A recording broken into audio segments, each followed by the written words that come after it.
Primeiro, o André Burger é economista, conselheiro superior do Instituto Liberal hoje, uma grande figura que vem contribuindo muito também para a nossa publicação semanal de artigos na Revista Oeste. O Instituto Liberal hoje tem também uma publicação semanal na Revista Oeste, geralmente o artigo sai no final de semana. Muitas dessas publicações são artigos meus, mas nós também temos contribuições dos nossos conselheiros, e o André Burger é um dos que mais contribuem com publicações para essa meta de nós semanalmente termos artigos na Revista Oeste. Esse texto, por acaso, não foi um texto da Revista Oeste, nós publicamos diretamente no site do Instituto Liberal, mas é um texto que fez bastante sucesso, rendeu bastante entre os artigos do nosso site, porque realmente está na crista da onda ficar falando sobre o legado de Pepe Mujica, sua representatividade, o que ele realmente simboliza para a política, a vida pública latino-americana, especificamente para a esquerda latino-americana, perante a qual ele se converteu em um símbolo, praticamente um símbolo de santidade, né? Um símbolo de moralidade pública, um símbolo de austeridade, alguém que respeita o erário, porque vive de maneira modesta, né? Em instalações até precárias, bastante simples, e ele criou assim uma imagem de uma figura do bem, uma figura que representaria a mais elevada moralidade pública na nossa região. E o André Burger resolveu trazer fatos, ou seja, ele foi olhar a biografia desse ex-presidente uruguaio, que foi eleito para a presidência do Uruguai pela Frente Ampla, que é uma coalizão de esquerda forte politicamente no Uruguai. Ele foi olhar para os fatos relativos à biografia do Mujica e especificamente os resultados do seu governo. Porque é muito fácil olhar para aparências, para a parte estética, e não olhar para os fundamentos, sobre o que aquilo se assenta, aquilo para em pé, o que ele efetivamente fez como figura pública, melhorou a vida dos uruguaios, trouxe resultados, ele é coerente com essa imagem que a gente vê, a aparência que a gente vê. Então, o Burger foi olhar os fatos, analisar a biografia dele para poder demonstrar o quanto há de verdade, o quanto há de moralidade por detrás dessa aparência. E aí, ele vai nos lembrar, naturalmente, e as palavras que o Burger usa com um caráter satírico bastante pertinente à reflexão, né? Ele fala que o Mujica é tratado como uma espécie de São Francisco do socialismo rural, né? Ele vai lembrar que o Pepe Mujica foi integrante dos Tupamaros, que não eram, aí mais uma vez o sarcasmo do bem-vindo do André Burger, não era um grupo de escoteiros politizados. Os Tupamaros eram uma guerrilha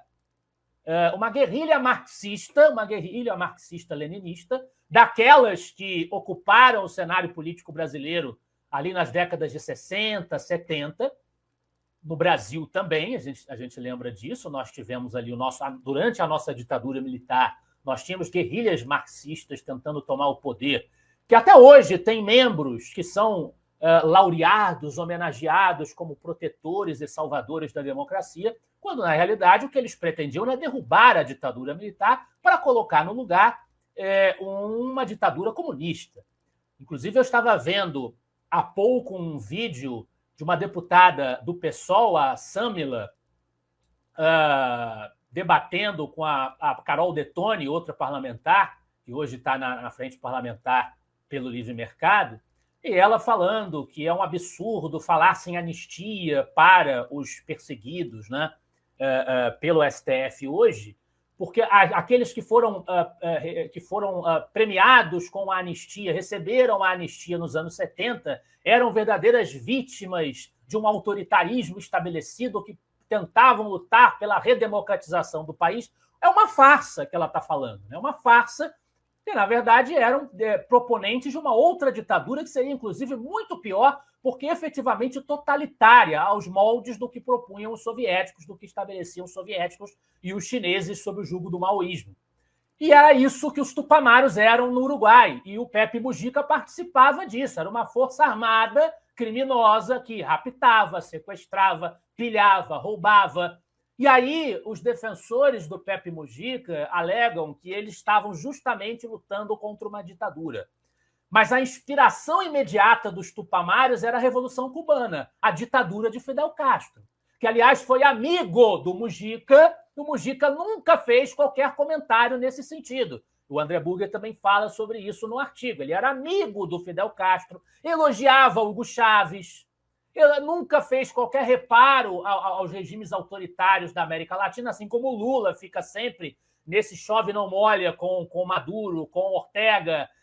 Tentou-se, inclusive, apagar durante o processo eleitoral de 2022 qualquer referência ao fato notório de que eles têm relações de amizade muito próximas, que patrocinam politicamente uns aos outros. Então, o que aconteceu no Uruguai foi que aquela força terrorista de extrema esquerda, inspirada na Revolução Cubana, lutou, sim, contra uma ditadura militar que se instalou no Uruguai a partir de 1973, mas uma coisa que não é enfocada, e o próprio artigo do Burger não toca nesse assunto, mas é importante mencionar, é que quando os tupamaros começaram a agir, ainda não havia ditadura militar. Eles já agiam antes da ditadura militar. E recorriam a esse tipo de metodologia violenta para tentar implementar as suas agendas. O Mujica jamais fez qualquer reparo a essa passagem significativa da sua biografia. Ele sempre justificava dizendo que o contexto histórico legitimava o que ele estava fazendo, que se matava por uma causa. E a mesma coisa que se diz de Che Guevara. E aí o Burger comenta no artigo: não nos surpreenderá se amanhã ou depois a face de Mujica virá estampa de camiseta no capitalismo, assim como aconteceu com Che Guevara. O pessoal começar a ganhar dinheiro em cima da marca santificada deste ex-guerrilheiro, deste ex-terrorista, que nunca, repito, retificou aquela passagem da sua biografia. Ele narra num documentário, ele cita no artigo, um documentário de 2018, El Pepe, Una Vida Suprema, sobre o Pepe Mujica.